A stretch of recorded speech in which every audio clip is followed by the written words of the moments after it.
A divisive vote by the Scottsbluff School Board Monday evening after the board voted to close Lake Minatare Elementary despite nearly 2 hours of testimony of keeping the country school open.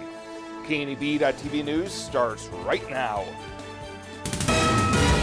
From your trusted source for news in western Nebraska and eastern Wyoming, this is KNEB.TV News. Presented by Platte Valley Companies, premier provider of financial services. Hello, I'm Ryan Murphy. This is KNEB.TV News, powered by Platte Valley Companies. Thanks for joining me. And our top story, Scottsbluff Public School District's Lone Country School is set to close at the end of the school year. The Scottsbluff School Board heard nearly 2 hours of testimony, mainly from proponents about keeping Lake Minatare Elementary School open past the 2025-2026 school year. Why would you want to eliminate something that is obviously working successfully? The past 6 years have been some of the most rewarding and enjoyable years of my 32-year teaching career.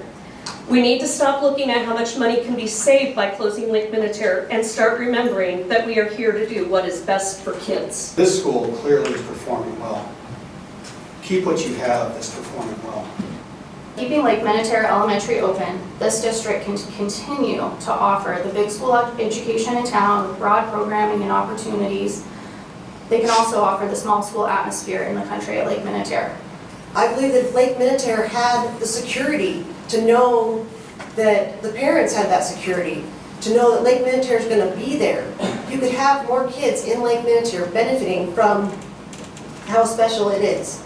One of the qualities of this school that make it so successful for climate and culture is that it is a trickle-down effect from the top. Ashland and Shaneman completely trust the people that have been hired at Lake Minatare to do their jobs well. Lake Minatare was very beneficial by being smaller. I was very connected with all my classmates, regardless of our status with each other. I was not afraid of anyone in my class. And the transition between elementary school and going through online education for 2020 and middle school was one of the hardest of my life. But I was a student of Lake Minatare from kindergarten to second grade.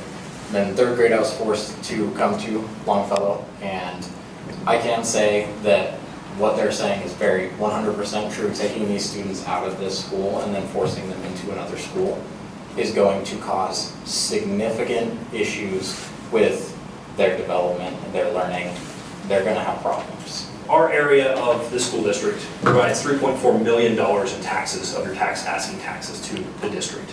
That's roughly 23% our area contributes to this entire district. Obviously that goes to all the schools, right? And it has to make the system work. But you know, that's a lot of money. 23% of the tax asking comes from our area of the district. So I kind of help you guys understand that I think we should deserve our own school out there. You know, we have 23% of the tax asking. You know, we should be allowed to have our own elementary school out there. So. The students, the teachers, and the parents. I have always loved smaller environments, and those class sizes really shaped who I am today. I just don't understand how in anybody's right mind that the thought of let's close our best elementary school we have, test-wise, would even be an option. I just don't understand that, and it really bothers me. 69 students currently attend and serve many families in the area. To these families and students, it is more than a school. It is, as my 9-year-old puts it, it's my home away from home.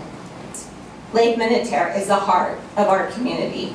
It still beats strong. It is a vibrant, excellent school with teachers that put their heart and soul into teaching. There were, however, a few people who were supportive of the cost-saving measure to close the school and said that all of SBPS elementaries are great learning institutions. It's time to make the difficult decision to utilize that wonderful staff, and you saw them, that we have at Lake Minatare School, and the value of dollars that we have there, in a manner that we can impact even more students and provide a stronger education for all the students in our district by looking at closing the school. I would encourage the board to do what's best for all kids in programming in Scottsbluff Public Schools. The students at Lake Minatare, my 3 students at Longfellow, and the students that I serve at Scottsbluff High School. Please do what's best for all students and all programming in Scottsbluff Public Schools. I have full confidence in our board to make the appropriate decision, because every decision you've made so far has been in the interest of every student and every day. And I think we have a huge responsibility to make sure that we're equitable and we're giving opportunities to all students. And that plays into this conversation. And I know emotion is playing into this conversation, and so it's a tough decision to make. Following public comment, board members noted that this was a very difficult decision, but reiterated that a quality education is still waiting for students at the in-town elementaries. No, I'm not taking anything away from Lake Minatare and you as parents and the staff that we have out there, because you're all phenomenal, and that's why it's phenomenal. And that's not going to change when you bring your kids, when you bring your kids into an in-town elementary school. You're still going to be the same parents. You're still going to be as accountable as you are with them out there than you will be in town. I ultimately believe that every single one of our elementary schools provide a high-quality education for our students. And I ultimately believe that students can walk through the doors of every single one of our elementary schools, all of our schools, but I'll stay focused on the elementaries, and receive a high-quality education. When they say this is our recommendation, I always lean towards that because of the trust I have in them. But more importantly, I'd ask you to think about why staff would make a recommendation that we close a school that's performing well. None of this has ever been about the quality of the education that the kids are getting at Lake Minatare or the staff at Lake Minatare. I think all of us would say that's an amazing school and you're doing an amazing job. The bottom line to a lot of this is a financial decision. Things that I hoped might happen did not happen. And now I just want to say I am leaning more toward the whole district coming together towards 4 elementary schools and hopefully welcoming any people that might want to bring their kids into town to try that, to give it a try. I'm personally not ready to close Lake Minatare. It's a great school. I don't think I've missed very many suits uppers out there. The community out there is awesome. I wish every booster club in town was that great. However, I do see, if it doesn't close this year, are we going to be out here next year or the year after discussing this? You know, this is a tough decision. I don't take it lightly. Ultimately, the board voted 5-1 in favor of the closure, with Mark Lang being the lone no vote. Let's vote. Snyder? Yes. Schwartz? Yes. Merrigan? Yes. Polk? Yes. Reisig? Yes. Lang? No.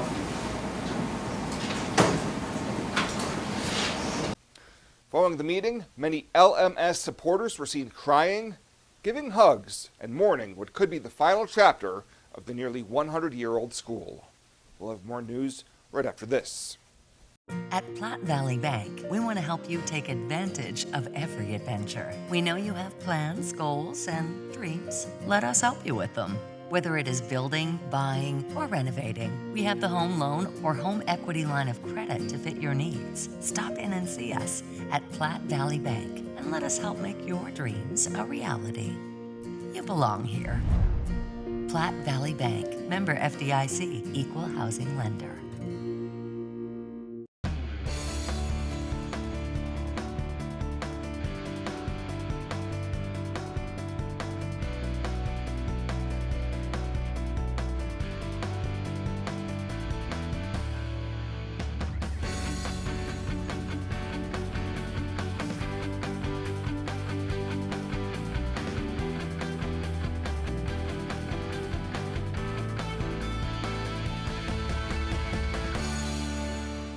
Life is crazy. Pain is stressful. How can anybody concentrate with these busy schedules? Now you can. This is Ben Moravec coming to you from Hydrozen, a float therapy business right here in Scottsbluff. I'm here today to let you know we now have memberships for $49 monthly. You can guarantee yourself at least one float per month. You know how floating keeps your muscles relaxed, your joints relieved, and your brain clear to think? Now you can float at a reduced rate each month. Inquire today at hydrozenfloat.com or call us at 308-63-FLOAT. Hydrozen. Unplug and recharge.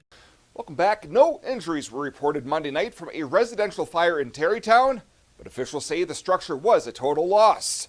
Scottsbluff Rural Fire Chief Carissa Grubb says her department was called shortly before 9:30 p.m. to a possible structure fire in the area of Kitty Court, and on arrival found the structure about 70% involved. Joined by Gehring Fire, crews made a quick knockdown of the flames and confirmed no one was home at the time of the blaze. The Nebraska State Fire Marshal was called to investigate and found the cause to have been electrical. Well, a suspect has been arrested in connection to a December 23rd break-in at a Scottsbluff vape store. Police were dispatched to Midwest Vapors World for a burglary that had happened around 10:20 that night.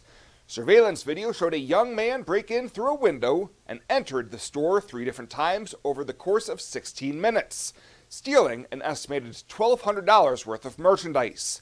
The suspect was seen wearing black shoes and a body strap bag, and was later identified as 18-year-old Julius Bauer.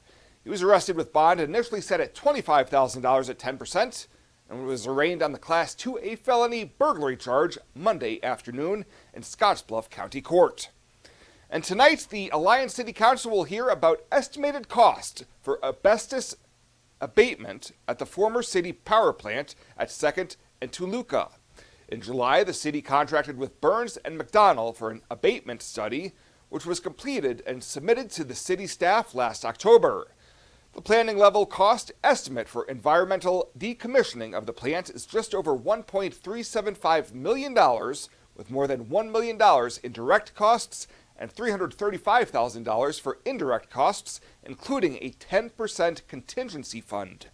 The city already set aside $1 million in the current fiscal year for the project, and staff says, depending on time frame and work progression, the remainder would have to come from other funds or be added to next fiscal year's budget.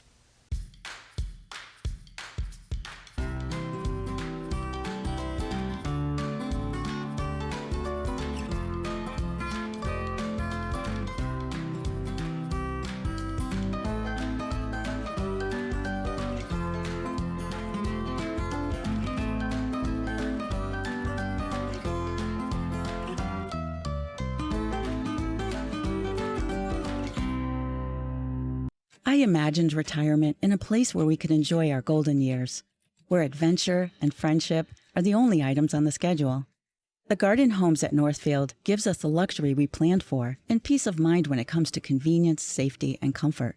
We never have to stop and think about the day-to-day upkeep. We love to explore abroad, but most importantly in our backyard. So much to do, so much to see. Here at Northfield, we get the protection of life care, incredible tax benefits, and secured rates for aging services. It's peaceful, knowing that if our needs change, we'll be taken care of. And most importantly, that our kids will never have to make any tough decisions. There never seemed to be enough time to do all the things we wanted. Now we get to focus our energy on enjoying what this community has to offer. At the Garden Homes, life is ours again. A place we had dreamed about. A chance to focus on us.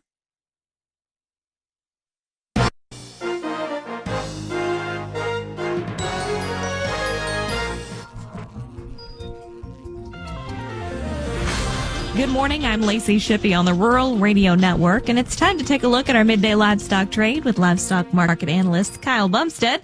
And Kyle, we're looking at a higher day here in cattle once again today. Tell me what you're making of trade. Looks to me like there's some non-commercial buying here again, a little bit of light commercial buying here. April gaining on the June gaining on the August. That Feb-April spread here that should be succumbing to the roll, that's actually gaining about 17 to 20 cents today as well, too. So a lot of moving parts there in the cattle, but very, very quiet as far as bids and offers. Everybody's thinking the cash is going to be steady this week so far.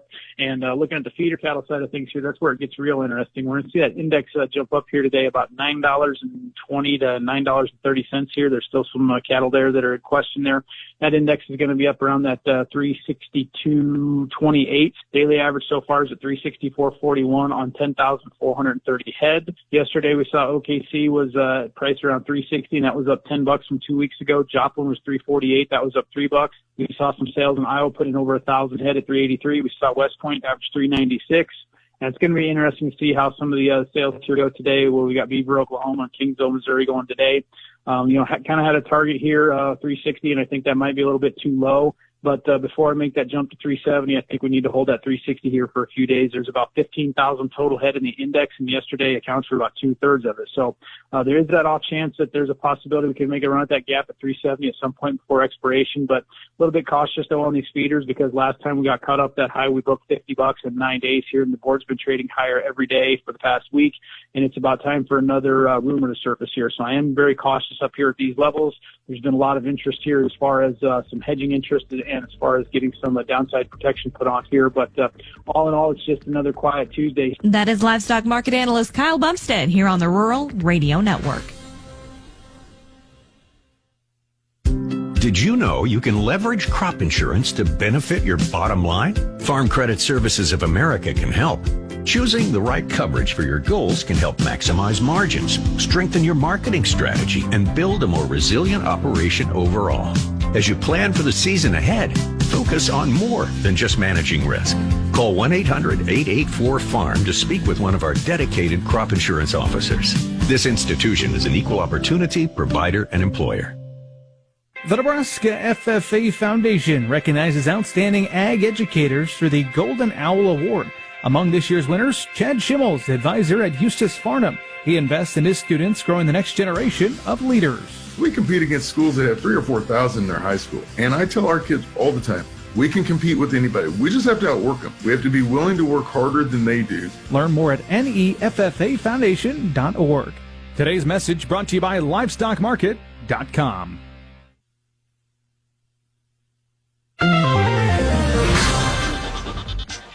Welcome back to the Rural Radio Network. I'm Lacey Shippey with a look at your markets. Grain trade is higher as strength in soybeans has helped pull corn and wheat up today. Strength in the beans comes after some business from China yesterday and an improved weekly export outlook, though sales are still lagging on the year. Corn is slightly higher with spillover support from the beans and continued optimism in export business. The lag in Ukrainian exports is helping, and weather in most of South America remains favorable except for some dryness in southern Argentina, but longer-term forecasts show a return of showers. Wheat futures are mostly higher here today. Wheat sale commitments and inspections continue to exceed USDA trade estimates, and traders will continue to look ahead at the much-anticipated January WASDE report coming out next week. March corn is up 1 3/4 at 446 1/4. May up 1 3/4 at 453 3/4. July up 1 1/2 at 459 3/4. March soybeans up 3/4 at 1062 3/4. May up 1/2 at 1074 3/4. July up 3/4 at 1087 1/2. March Chicago wheat is up 3/4 at 513 1/4. May up 1/4 at 523 3/4. March Kansas City wheat up a nickel at 525 3/4. May up 4 at 537 1/4. And March soybean meal is up 40 cents at 330. March soybean oil down 9 at 49.78. February live cattle up 45 cents at 236.32. April up 20 at 237. March feeders are up 210 at 357.67. April up 182 at 356.72. February lean hogs down 40 cents at 85.75. April up 7 at 90. It's your last chance to lock in 2025 pricing on our acclaimed replacement windows and ensemble entry doors. Get 20% off with no money down, no interest, and no payments for 12 months. Pay nothing till 2027. Plus, get an extra 5% off the entire project if purchased on initial consultation. If you've been thinking about replacing those drafty, outdated doors or windows, now is the time. Call today or visit rbawyoming.com to book your free estimate.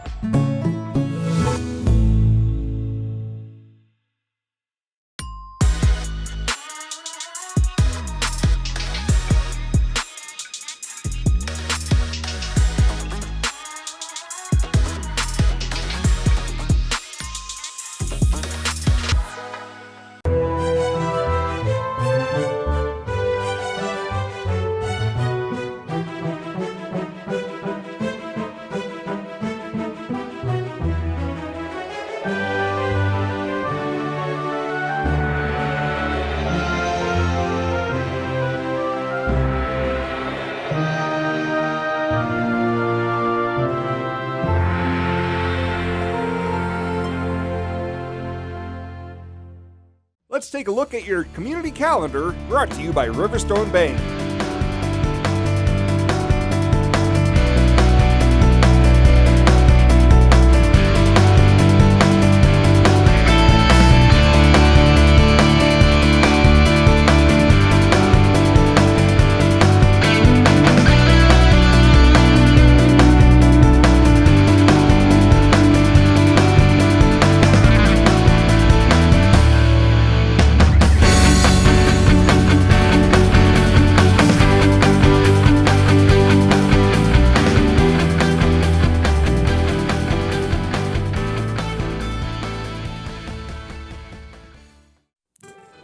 The community calendar is brought to you by Riverstone Bank. We're local and we love our community. Welcome to Kelly's Liquor, your liquor cabinet. Whether you're a wine enthusiast, a whiskey sommelier, a tequila connoisseur, or you just love your beer, Kelly's has the best selection of what you're looking for. Family owned and operated since 1946 and right on 27th Street in Scottsbluff. Come see us today at Kelly's Liquor, your liquor cabinet. And remember to be a good neighbor. Don't drink and drive. Kelly's Liquor, West 27th Street in Scottsbluff. At Platte Valley Bank, we want to help you take advantage of every adventure. We know you have plans, goals, and dreams. Let us help you with them. Whether it is building, buying, or renovating, we have the home loan or home equity line of credit to fit your needs. Stop in and see us at Platte Valley Bank and let us help make your dreams a reality. You belong here. Platte Valley Bank, member FDIC, equal housing lender. And finally tonight, Scottsbluff County Habitat Humanity is seeking the next recipient partner for their 2026 build. The organization just celebrated the completion of their 25th home in mid-December, turning over the keys to new owner Raquel Palamo and her 2 children.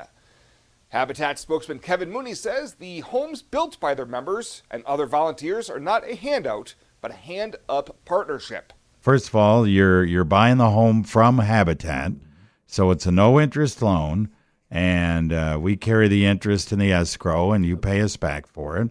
And you got to be willing to do 3 things. 3 things as far as part of the qualifications. Those 3 things are being a person or family in need of low-income permanent housing, having the ability to make the mortgage payments, and putting in some sweat equity towards completion of the house.